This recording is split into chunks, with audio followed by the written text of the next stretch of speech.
आज सकाळी सकाळी असंच मनात आलं की कच्ची करवंद आत्ताच मिळू शकतात, थोड्या दिवसाने सीझन निघून जाईल, म्हणून मी आले होते आमच्या जवळच्या रानात करवंद काढायला. पण करवंद काढता काढता मला इथे दिसलं लाल गुंजाच्या शेंगा फुटल्या होत्या.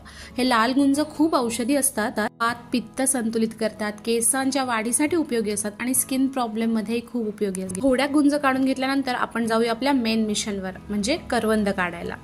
आणि असं सूर्योदय बघता बघता आपण पोहोचलेलो आहोत आपल्या मेन ठिकाणावर, करवंदांच्या ठिकाणी. हे बघा, आता हे करवंद काढूया. आपल्याला जेवढी गरज आहे तेवढेच आपण करवंद काढणार आहोत, कारण ही निसर्गाची देणगी आहे. जेवढा हक्क आपला आहे तेवढाच पशुपक्ष्यांचा पण आहे.